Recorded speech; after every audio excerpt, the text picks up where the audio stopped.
É do conhecimento de todos que quando Deus criou os céus e a terra estava sem forma e vazio, o Espírito pairava sobre as águas. Deus veio e caprichou na terra, fez luminares, dia, noite, estrelas, divisão entre águas doces, águas salgadas, rios, mares, florestas, árvores e tudo que é do conhecimento dos irmãos.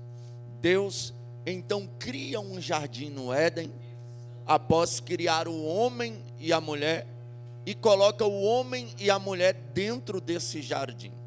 Dentro do jardim havia duas árvores que tinham um poder espiritual.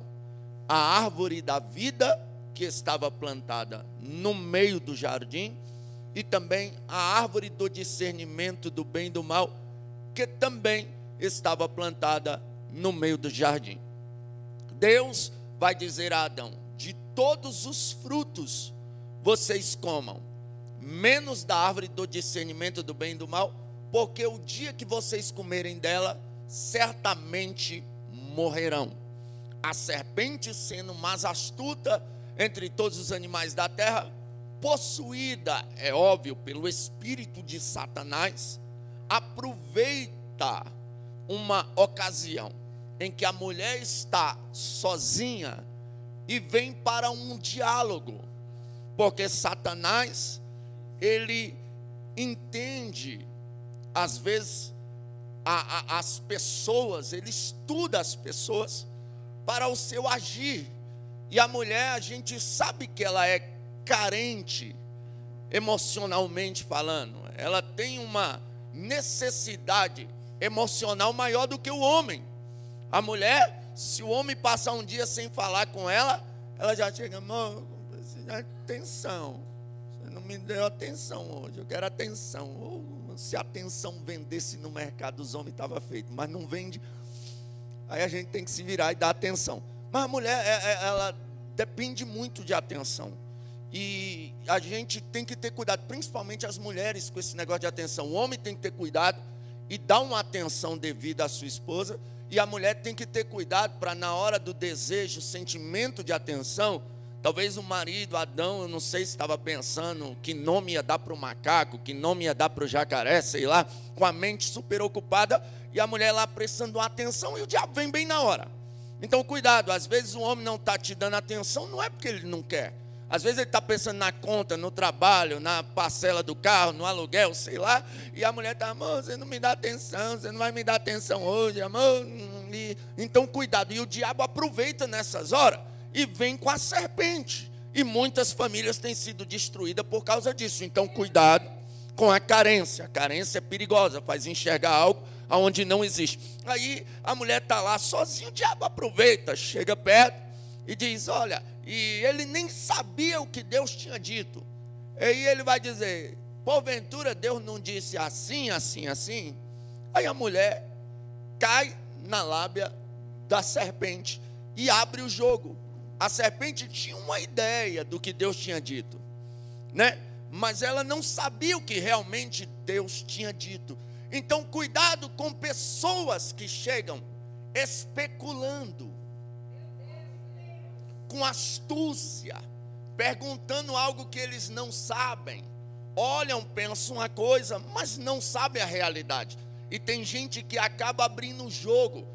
Fuja ou feche a sua boquinha diante de especuladores, pessoas que querem saber a intimidade do seu relacionamento, pessoas que querem saber o quanto você ganha no seu trabalho, pessoas que querem saber se você está bem ou não com seus filhos, bem ou não com seu marido, pessoas que são especuladoras, elas querem destruir a sua vida. Então feche a sua boquinha, foge desse tipo de pessoa, convide ela para orar, que ela vai dar um jeito de fugir rapidão, ou então ela vai dobrar o joelho, orar e vai deixar de ser especuladora, a serpente vai sair e vai virar crente. Aleluia. Então a serpente vem, não é? O que foi que Deus disse? E a Eva, Deus disse que se comer ou tocar na fruta da árvore do discernimento do bem e do mal, nós morreremos. Aí o diabo vem: não, vocês não vão morrer não, vocês vão ser como Deus, Só que Paulo vai dizer o quê? Que o aguilhão da morte é o pecado. Então a morte não pode matar se o homem não pecar. Então, até aquele momento, Adão e Eva não provariam da morte. Quando ela recebe essa proposta, isso enche os olhos.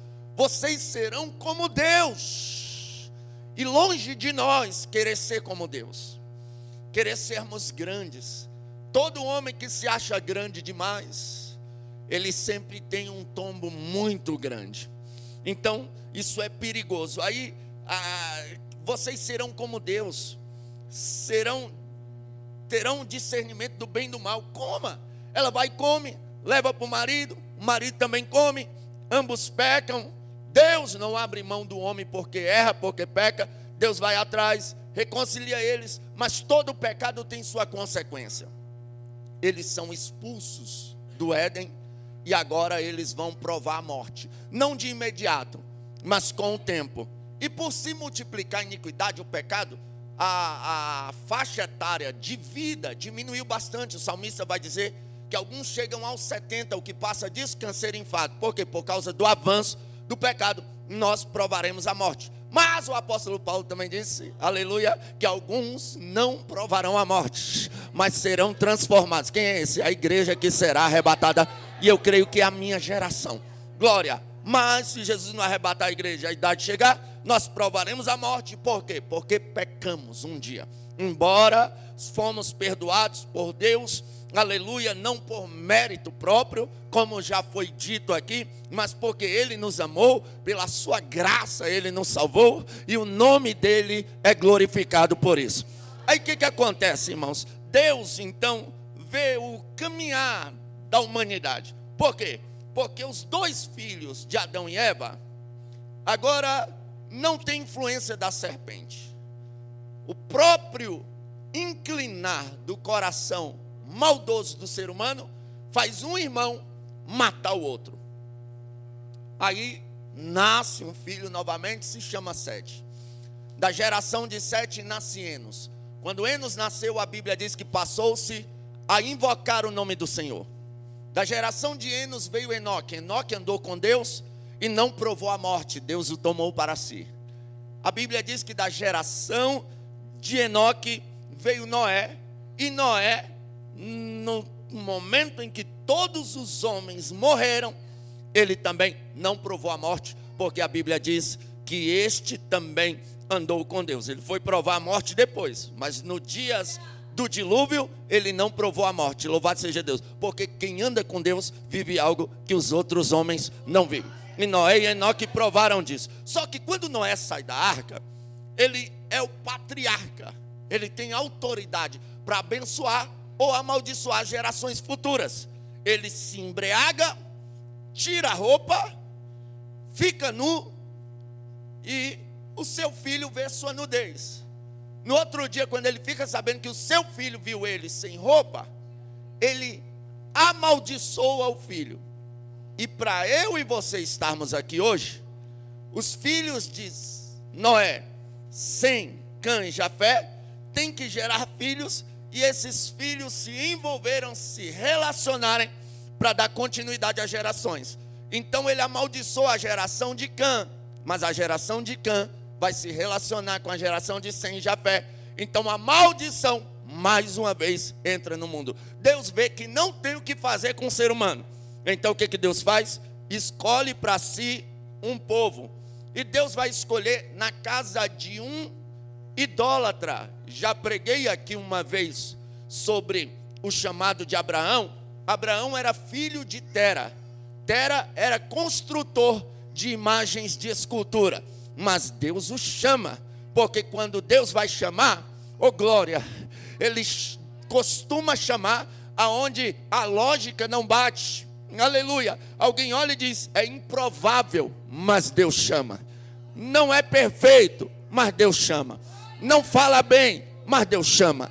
É pequeno, mas Deus chama. Aleluia. Não tem nada a ver com Deus, mas Deus chama. Acabou. Então, Abraão era filho de um pai idólatra, mas Deus o chama. e faz uma aliança com ele. Diz que ele vai ser pai de uma grande nação. Abraão, pela fé, ô glória, ele creu, e isso lhe foi imputado por justiça. Então Deus faz uma aliança extraordinária com Abraão. Essa aliança se estende para Isaac, de Isaac se estende para Jacó, e Jacó vai gerar filhos. E os 12 filhos de Jacó, melhor dizendo, os filhos de Jacó, juntamente com os filhos de José, que eram Efraim e Manassés, vão formar as 12 tribos de Israel. Então o povo de Israel agora é o povo escolhido por Deus. Deus tem uma aliança, um pacto com os filhos de Israel. Só que os filhos de Israel vão parar no Egito através de José.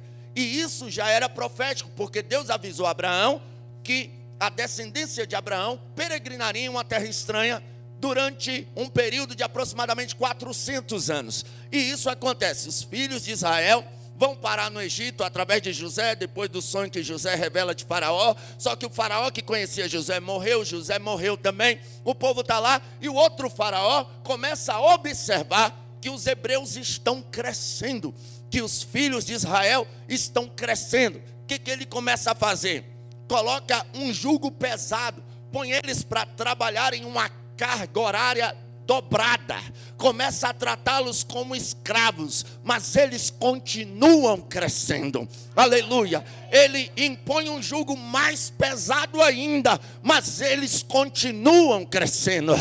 Aleluia. Faraó está perseguindo os filhos de Israel, mas eles continuam crescendo. Eu vi um pastor dizer algo aproximadamente 10 anos atrás, e eu concordo com ele até hoje, que crente é igual melete: quanto mais bate, mais cresce; quanto mais persegue, mais cresce; quanto mais nos humilham, mais a gente se prostra diante de Deus, e Deus nos dá graça para prevalecer. Aleluia. Oh glória, esse sofrimento vai te fazer crescer, essa humilhação vai te fazer crescer, essa prova vai te fazer crescer, esse vale vai te fazer crescer. Eu sei que tu está desesperado, pensando que Deus te esqueceu. Não, Deus não te esqueceu. É um processo que tu precisa passar para crescer. Que olha, quando você pega uma semente e planta ela, primeiro ela vai crescer para baixo. E crescer para baixo não é legal. A gente quer crescer para cima. E quando tudo, em vez de ir para cima, vai para baixo, ou seja, tudo dá errado, tudo fica ruim, tudo piora, e a gente pensa: meu Deus, que vale é esse? Que prova é essa? Mas é a raiz, como já foi cantado aqui. É a raiz crescendo. Depois que a raiz crescer, aí sim cresce para cima. Oh glória, porque vem o vento, balança, mas não cai. Então entenda: crescer para baixo é o processo, crescer para cima é o propósito. Enfrente o processo, porque vai chegar dias de viver o propósito. Quem acredita, adore a Deus. Não é fácil, aleluia, viver os dias maus, os dias difíceis. E os filhos de Israel estão ali. Só que Deus havia dito que levantaria um libertador. É interessante, Flávio José foi um dos historiadores que viveu mais próximo de Cristo ali, que estudou bastante, ele teve acesso a alguns manuscritos.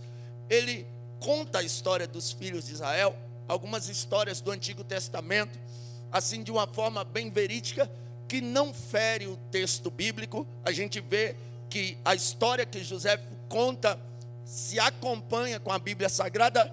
Então é algo extraordinário. Eu estava lendo a história dos filhos de Israel em sua saída do Egito, e eu achei algo interessante. Primeiro, ele vai dizer que dentro do Egito tinha o oráculo que servia aos deuses egípcios, e o oráculo egípcio preveu que um menino dentre os hebreus nasceria e seria a ruína de Faraó.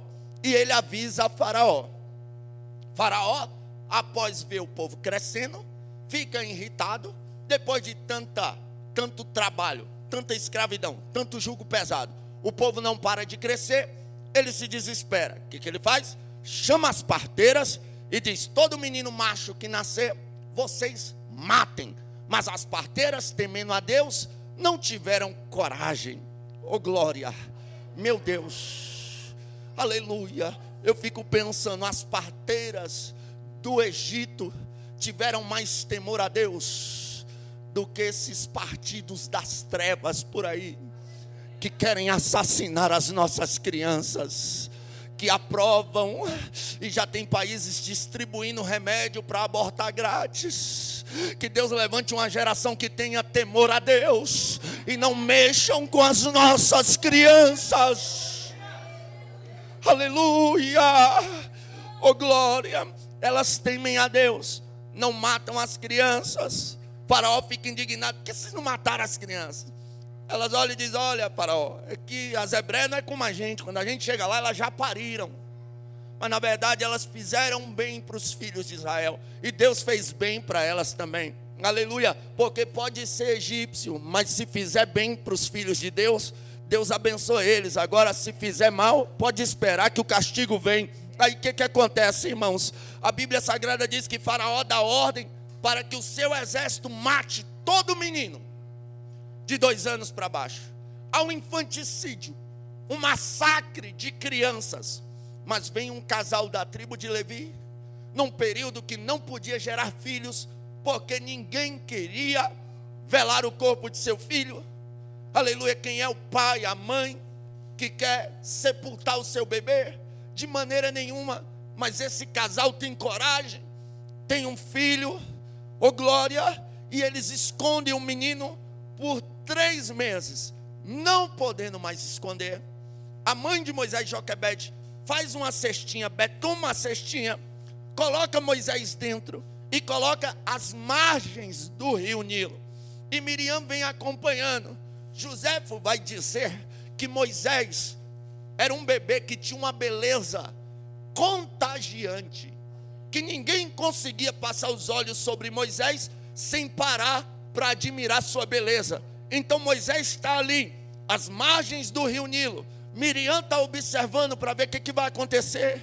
Moisés chora, aleluia. A filha de Faraó ouve o choro do menino, manda suas moças pegar o menino. Quando ela olha, ela se encanta pela beleza da criança. Joséfo vai dizer que ela chama uma egípcia para dar de mamar ao menino, e a egípcia, quando vai dar de mamar, o menino rejeita o leite. Miriam aproveita a situação, se aproxima e diz, minha serva, esse menino é hebreu, e hebreu não toma leite de egípcia, não dá certo, só de hebreia. E aqui eu já pego um gancho, quem é hebreu de Deus, não se alimenta daquilo que o Egito oferece.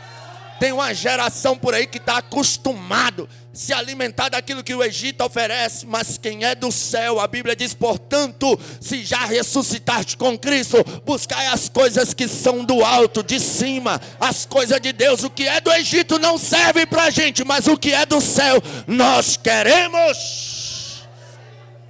Oh glória!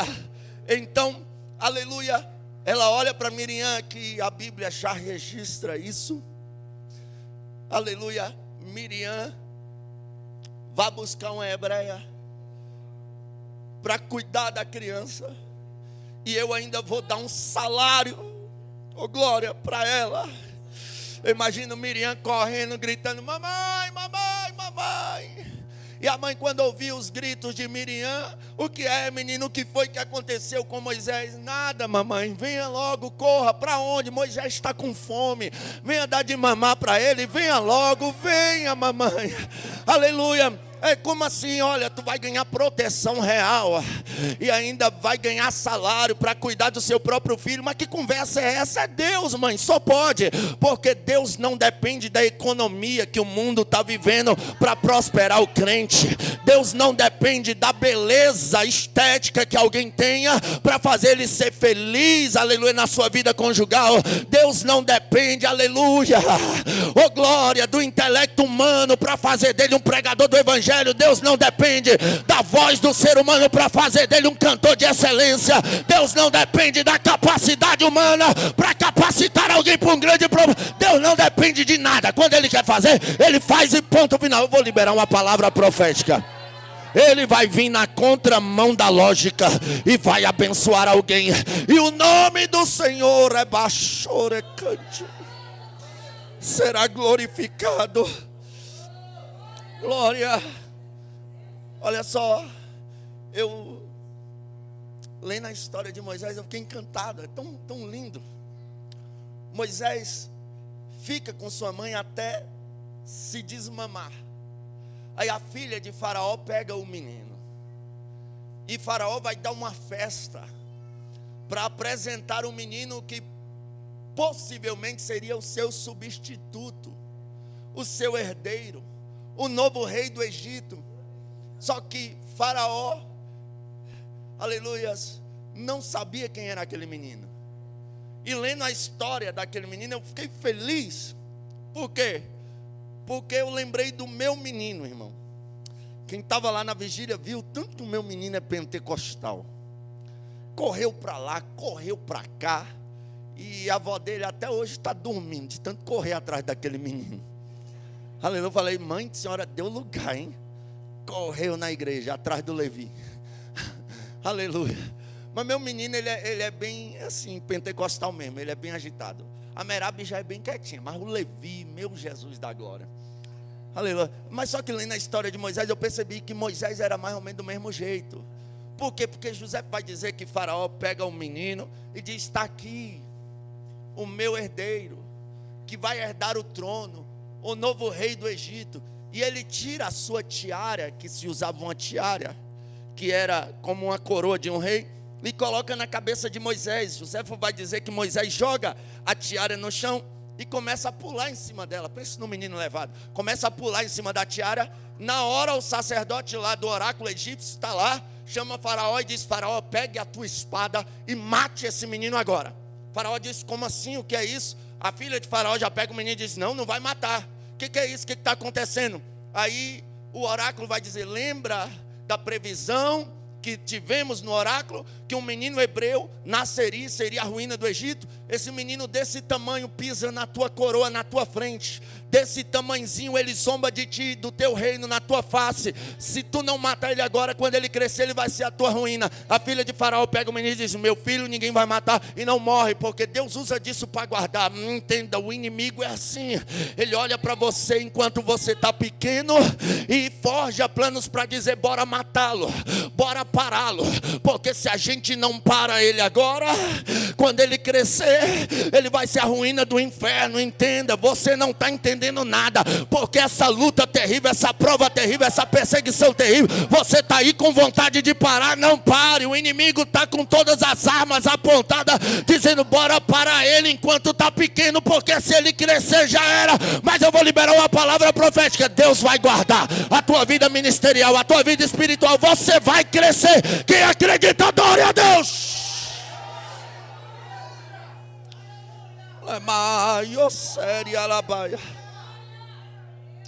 Moisés cresce, aprende toda a cultura do Egito, vira um grande guerreiro egípcio. Uma das pelejas contadas na história que Moisés peleja é contra a rainha dos etíopes. E essa peleja foi difícil de Moisés vencer. Moisés está liderando o exército de Faraó. E ele parte para cima. Só que essa cidade dos etíopes, ninguém conseguia entrar nela. Porque além de ter uma fortaleza, um muro de fortaleza, ela tinha alguns vales que a rodeavam e eram cheios de serpentes venenosas. Então nenhum soldado tinha coragem de passar, por causa das serpentes venenosas do deserto. Só que Moisés, ele tem uma sabedoria que não é da terra. Ele tem estratégia. E ele se prepara para enfrentar os etíopes. Só que Moisés olha para os soldados e diz, olha, o negócio é o seguinte. Nós vamos pegar passarinho. E o soldado, mas como assim? Nós vamos vencer essa guerra com pássaros. E o soldado, mas como assim? É uma guerra, Moisés. Você está de brincadeira? Não, não estou de brincadeira. É com pássaros. E havia uns pássaros naquela época chamados ibis. E esses pássaros, eles se alimentavam daquelas serpentes venenosas. Então essas serpentes morriam de medo desses pássaros. E Moisés sai com os soldados capturando ibis. E captura bastante. E vem. Agora quando chega Moisés, solte os pássaros. Joséfo conta isso. E quando solta os pássaros, as serpentes começam a fugir. O exército invade e destrói. Então ganha aquela guerra. Louvado seja Deus, com uma estratégia. Eu vou liberar mais uma palavra profética. Deus vai te dar estratégia para colocar as serpentes para correr. Aleluia. Porque tem batalha que na força não dá. Não adianta você ficar gritando com teu marido, ele não vai se converter assim. Não adianta ficar gritando com tua esposa, não. Aleluia. Deus vai te dar uma estratégia. Essa serpente que perturba ele, que perturba ela, vai bater em retirada e o nome do Senhor será glorificado. Moisés está bem no Egito, entende de toda a cultura do Egito, só que agora o sangue hebreu fala mais alto, e Moisés sai para ver os seus irmãos, porque quem tem chamada não aguenta ficar no Egito por muito tempo. Aí quando ele sai para ver seus irmãos, ele encontra um egípcio maltratando um hebreu. Ele sente as dores do hebreu, que é sangue de seu sangue, e mata o egípcio. Enterra o egípcio e foge, sai dali como se nada tivesse acontecido. No outro dia Moisés volta para ver os seus irmãos hebreus, só que agora ele não encontra um egípcio brigando com um hebreu. Ele encontra um hebreu brigando com outro hebreu. Moisés é uma tipologia de Cristo. A gente sabe porque ele mesmo disse: vai nascer um que é semelhante a mim, com ele está a lei. Toda alma que não der ouvido à sua palavra será extirpada do meio do seu povo. Então Moisés é um tipo de Cristo no Antigo Testamento. Isso me chama a atenção. Por quê? Porque quando Cristo veio, fundou, estabeleceu a igreja, ele deixou uma igreja que o Egito perseguia ela. Só que quando ele voltar novamente, agora ele não vai encontrar o Egito perseguindo o hebreu. Ele vai encontrar hebreu perseguindo hebreu. Ou seja, a igreja perseguindo igreja.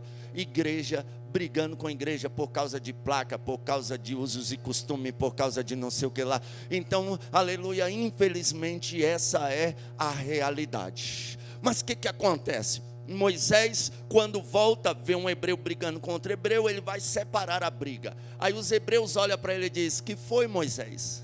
Vai tu nos matar como mataste o egípcio? Aí Moisés declara: certamente esse negócio foi descoberto, preciso fugir. Para Deus nos usar, Ele tem que trazer à tona aquilo que está encoberto. Não pode ficar encoberto, tem que vir à tona. E nós estamos vendo que de alguns tempos para cá Deus tem trago tanto escândalo à tona. Por quê? Porque para a igreja romper, vencer, o pecado não pode ficar encoberto. E Deus vai tirar tudo que está oculto, tudo que está encoberto. Então quem tem seus pecados, que confesse, abandone, para não virar motivos de escândalo. Aleluia. Moisés foge dali, sai do Egito. Só que aquilo ali era um propósito de Deus. Moisés tem que fugir dali, sair dali. E Moisés agora vai para onde? No Monte Sinai. Aleluia. Por quê? Porque Moisés não pertence ao Egito. Oh glória, oh glória. Deus arranca Moisés do Egito e conduz ele ao Monte Sinai. Eu vou liberar mais uma palavra profética. Tem pessoas que ainda se encontram no Egito, mas não pertencem ao Egito. Tem parente seu que está no Egito, mas não pertence ao Egito. Deus vai trazer eles ao encontro dele, e eles serão salvos. Quem acredita, adore a Jesus. Quando Moisés chega no Sinai, ele ouve a voz de Deus que o chama pelo nome: Moisés, tire a sandália dos seus pés, porque o lugar que tu estás é terra santa. Aleluia. Moisés, tire a sandália dos teus pés, coloque os pés no chão, Moisés. eu tenho coisa grande para fazer contigo. E para isso tu precisa ter os pés no chão. Aleluia. Tem gente que tem grande chamada, mas não tem estabilidade, não tem os pés no chão. Ao mesmo tempo que quer cantar, não quer mais. Ao mesmo tempo que quer pregar, não quer mais. Ao mesmo tempo que quer fazer a obra, não quer mais. Ao mesmo tempo que quer ser um obreiro, não quer mais. Aleluia. Tem 5 anos de crente, já congregou em 50 igrejas. Toda semana quer mudar de igreja. Ou seja, é instável, não tem estabilidade. E Deus não trabalha com menino, Deus não trabalha com moleque. Aleluia, Deus trabalha com pessoas. É por isso que de vez em quando Deus nos dá uma comida assim, aleluia, que aperta um pouquinho, um mocotó, não sai muito glória. Aleluia, mas a gente soa e aumenta a imunidade espiritual. Aleluia, louvado seja Deus. Por quê? Porque quando eu era menino, Paulo disse, eu fazia as coisas de menino, eu comia as coisas de menino, mas Deus não trabalha com menino, porque menino é igual Moisés no Egito, quer matar. Aleluia, quem está errado? Não, Deus não veio para matar ninguém, Ele veio para dar vida. Então Deus leva Moisés para o Monte Sinai e coloca os pés de Moisés no chão. Deus vai levantar uma geração aqui que tem os pés no chão para fazer grandes obras. Glória. Aí Deus fala, Moisés, eu te enviarei a Faraó para que liberte o meu povo. Meu povo está sofrendo. Meu povo está precisando de um avivamento urgente. Meu povo está precisando de libertação urgente. Aleluia. E Moisés já joga uma desculpa, né?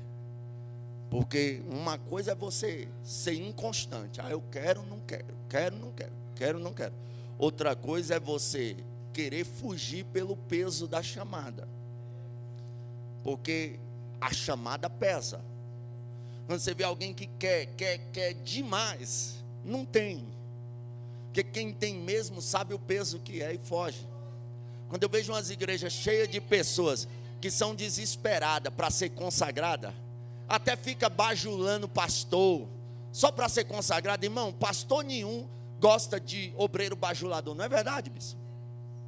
Meu saudoso pastor Marco Faria, ele dizia que obreiro bajulador é igual carvão, apagado te suja, aceso te queima. Então, tem gente que é um desespero para ser consagrado, aí fica bajulando. Você não precisa disso, você precisa entender a chamada. E o peso da chamada faz a gente querer fugir, mas a gente só não foge porque o arder dela é maior. Oh glória, mas Moisés logo tenta, Deus, eu não sei falar, tem problema não, chame Arão para ser teu intérprete. Né? Gideão, sou o menor de minha casa, não tem problema não. Jeremias, não passo de um menino. Deus olhou e disse, não tem problema não. Pelejarão contra ti, mas não prevalecerão, porque eu sou contigo para te livrar. A chamada pesa, irmão. Se eu falar para você, tem 17 anos que eu prego o evangelho.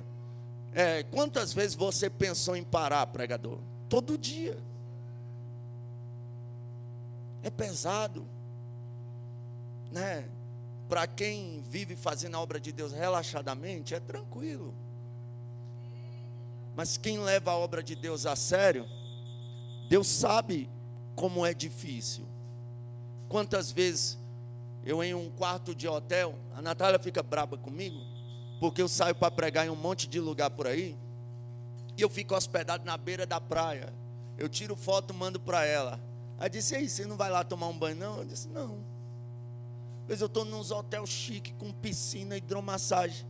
Quem disse que eu pelo menos entro na banheira ou desço lá na piscina? Não vou. E a Natália, não, amor, você não aproveita as coisas. Eu falo, amor, não é que eu não aproveite. O dia que eu desci, eu estava em Recife, na praia de Boa Viagem. Eu lembrei daquela musiquinha, praia de Boa Viagem. Eu falei, essa praia é famosa, eu vou descer lá para mim tomar um banho. Quando eu cheguei lá, eu vi uma placona, perigo, tubarão. Eu falei, não tenho sorte não. Voltei para o hotel. Mas é sério, eu acho que a cobertura espiritual que toma a gente, só que o que mais pesa é que a Natália não tem dó de mim. Ela faz a chamada, ela faz questão de fazer a chamada de vídeo. Aí tá a Merab e o Levi chorando, papai, você vai voltar quando? Aí é onde a gente sente o peso. Dá vontade de entrar na tela do telefone assim e ir para casa. Minha filha já chegou em mim e falou: papai, por que o senhor tem que viajar tanto? Aí dá vontade de parar, dá vontade, porque pesa. Se você conversar com os seus pastores, com os seus líderes, às vezes eles deixam de cuidar da família deles para cuidar da sua. E se eles errarem, vocês saem falando mal deles. Então cuidado, a chamada pesa, a chamada dói. E Moisés tenta fugir, mas não tem como, ele foi escolhido para aquilo. Moisés é a ruína do Egito em pessoa. Oh glória, louvado seja Deus. Aí ele vai, e Deus começa a arrochar Faraó, começa a mandar praga. As primeiras pragas que Moisés vai lá, toca o cajado, a água é convertida em sangue, os magos vêm e faz o mesmo. Ele solta o cajado vira cobra, os magos vêm e faz o mesmo, né? Porque infelizmente é assim. Só que Moisés fazia pelo poder de Deus e os magos faziam pelos truques. E hoje não é diferente. Você vê que tem profeta que revela pelo poder de Deus e tem profeta que revela por truque, por aplicativo, sai pesquisando no CPF, isso e aquilo, mas que Deus nos dê discernimento para a gente saber o que é verdadeiro e o que é falso. Só que o negócio vai estreitando, o negócio vai piorando para Faraó. Como diz meu amigo Robinho, o Calvário começa a escurecer para Faraó.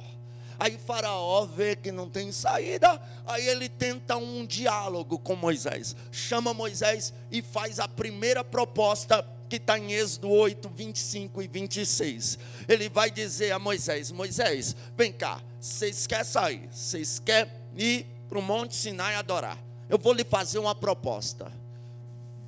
Fiquem aqui mesmo no Egito, adorem aqui mesmo no Egito.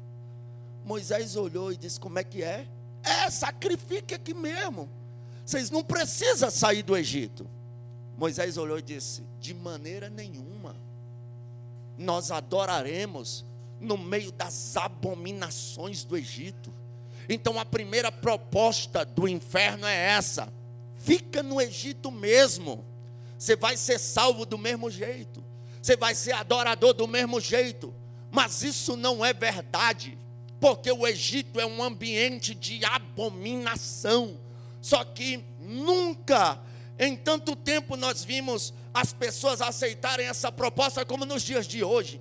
Olha, cantoras como Priscila Alcântara, Kleber Lucas e outros que estão ali no Egito e para eles continuam adorando a Deus, continuam servindo a Deus, só que estão sendo enganados, estão fazendo igrejas lá totalmente egípcias, que pode fazer tudo, que pode praticar toda sorte de pecado e não se sentir culpado, e já tem demais por aí. Ou seja, Faraó oferece: não, vocês ficam aqui no Egito mesmo, vocês não precisam virar crente, vocês não precisam sair do Egito, vocês não precisam mudar de vida, vocês não precisam mudar de caráter, fiquem no Egito mesmo. E tem uma turma aceitando ficar no Egito, mas graças a Deus que tem uma igreja que vai bradar igual Moisés: nenhuma unha vai ficar no Egito, nada vai ficar no Egito. Aí Faraó endurece o coração, só que o Calvário começa a escurecer para ele de novo. Trem arrocha mais, fica pior. Aí ele chama Moisés de novo e ele vem com outra proposta. Moisés, é o seguinte: já que vocês não querem ficar no Egito, adorar no Egito, eu tenho uma proposta melhor. A Bíblia diz em Êxodo 8, 28. Vão lá no Sinai, no deserto, adorem e voltem para o Egito. Ou seja, vão lá na igreja, sejam crentes na igreja, mas depois que vocês saírem da igreja, voltem para o Egito. E Faraó ainda fala: e ore por mim lá. Olha que cabra endemoniado. Vão lá no deserto e ainda ore por mim. Aleluia. E é desse jeito. Infelizmente tem gente que só é crente na igreja. vai lá, aceitou a proposta de Faraó. Não, eu vou lá no Sinai, lá eu adoro. Depois eu volto para o Egito. Lá na igreja eu sou crente, canto louvores. Em casa eu canto funk depravado. Lá na igreja, aleluia, eu falo e prego a verdade. Lá em casa eu falo e pratico a mentira. Aleluia, lá na igreja eu me visto decentemente. Lá fora esbanjo sensualidade. Lá na igreja a minha palavra é sim, sim, não, não. Lá fora eu falo, mas não cumpro com minha palavra. Lá na igreja, aleluia, louvado seja Deus, eu só assisto pregação do evangelho, eu só assisto coisa de Deus, mas em casa eu só assisto imoralidade. Lá na igreja eu sou crente, mas no trabalho não, na faculdade não. Mas Deus tem uma igreja aqui na estrutural que está disposta a bradar. Aleluia. Eu não vou deixar nenhuma unha no Egito.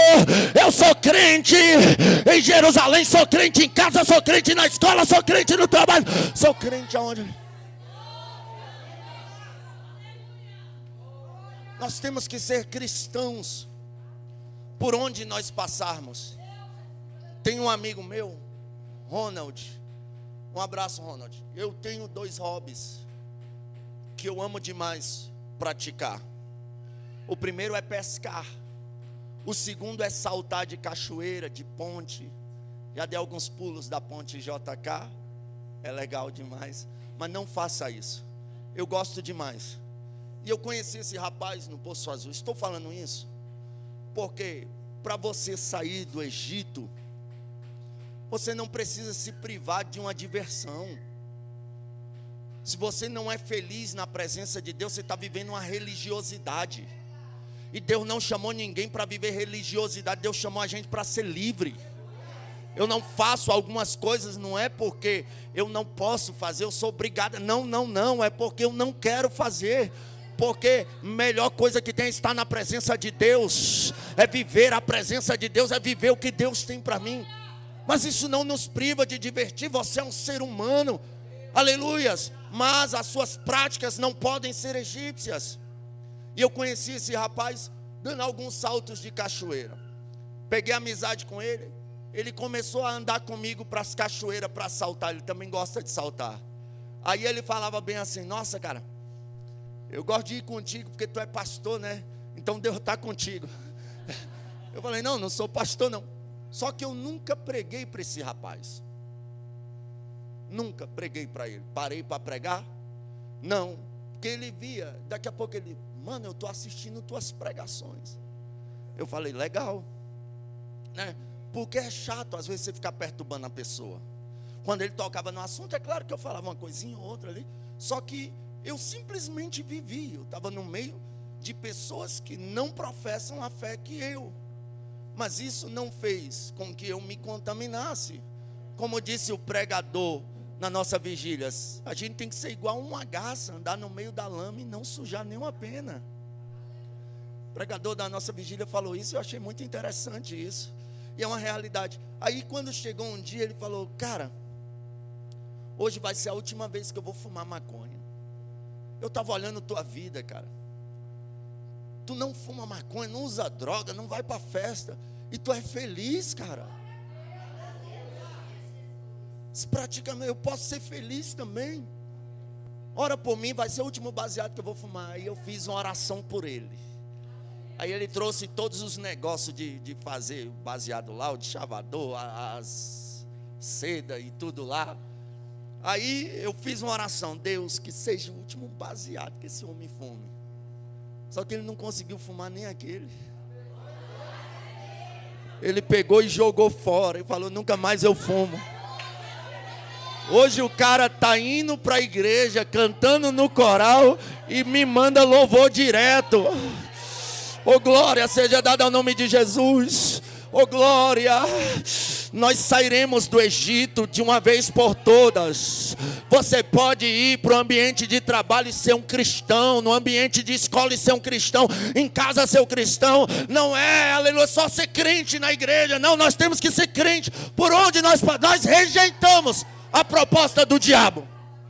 Aí, a terceira proposta, e esta é pesada, talvez a das mais pesadas.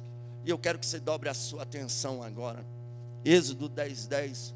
Faraó vai propor a Moisés: tá bom, vocês podem ir, mas deixem as crianças no Egito. E eu estou preocupado, irmãos, porque o inferno está desesperado contra as nossas crianças.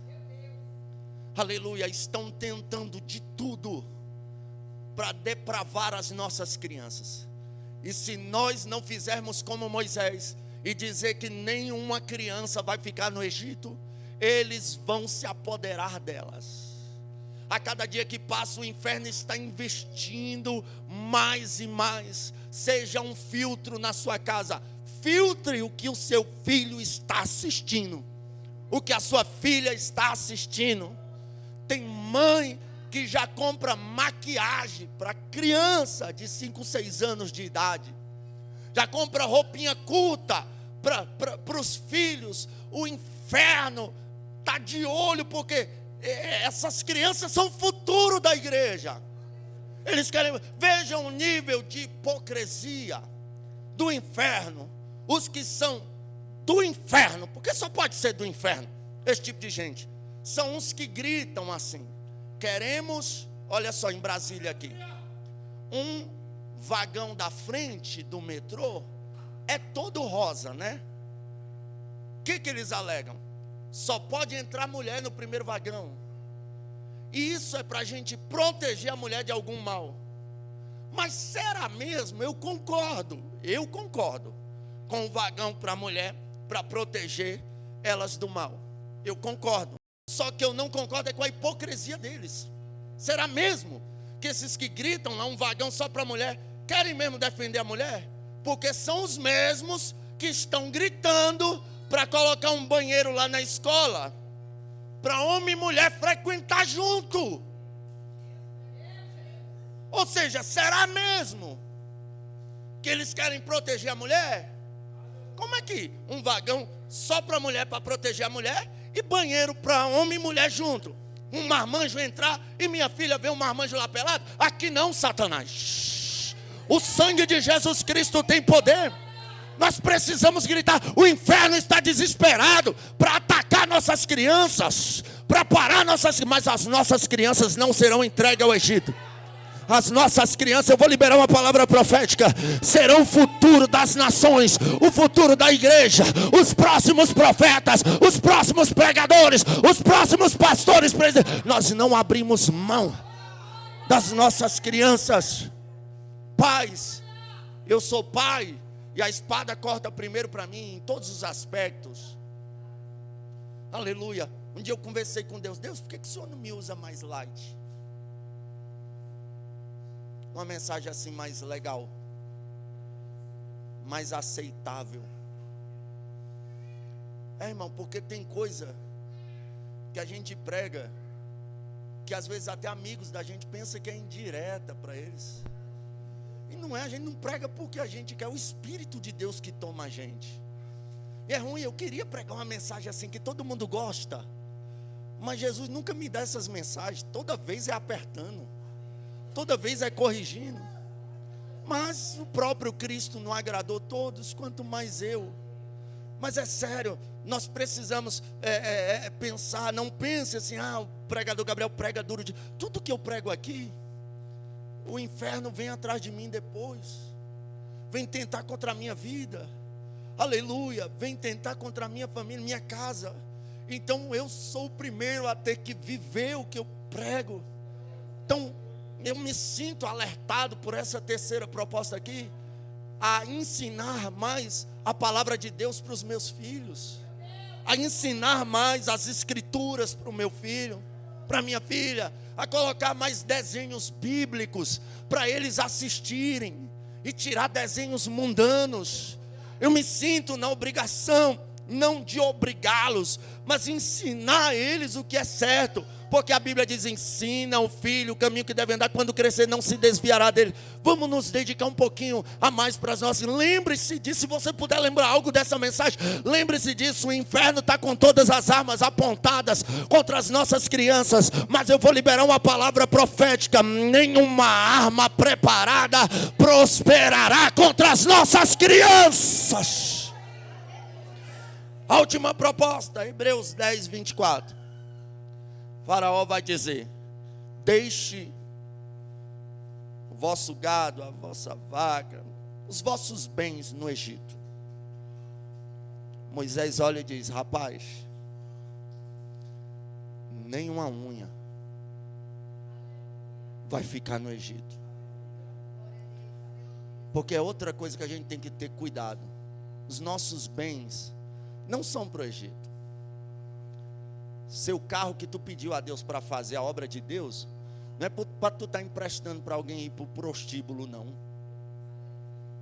Não é para tu estar emprestando para alguém ir para a festa mundana, não. Os teus bens não podem ser do Egito. A sua TV não é para ser do Egito. Não é para passar programas imorais, realities imorais, novelas imorais. Não. A sua TV para crente. O seu guarda-roupa deve ser de crente. Aleluia. Os seus bens, a sua casa deve ser de crente. Eu sei que tem algumas pessoas que sofrem com o marido descrente, a esposa descrente, o filho descrente. Mas você, o que é seu, você tem que preservar. E essa de deixar os bens no Egito, você já parou para pensar o tanto de cadeira boa que tem por aí, que era para o crente estar ocupando, e quem está lá é um ímpio, um egípcio. Por quê? Porque o crente vai na ideia, vai fazer um concurso e vai na ideia: Deus vai me revelar todas as questões. Está revelando, irmão. Aí o ímpio vai lá, estuda e toma posse. Aí o crente às vezes, infelizmente, irmão, eu digo isso com pesar no coração. Quem tem empresas hoje, muitos deles falam que não dá emprego para crente, que o crente não valoriza, ele dá mais atestado do que, falta mais do que tudo. E a pessoa: não contrato mais crente não. Aí o ímpio vai lá e trabalha direitinho e toma posse da bênção. Então nós não podemos dar os nossos bens para o Egito. Aquilo que é nosso é nosso. Eu vou liberar mais uma palavra profética.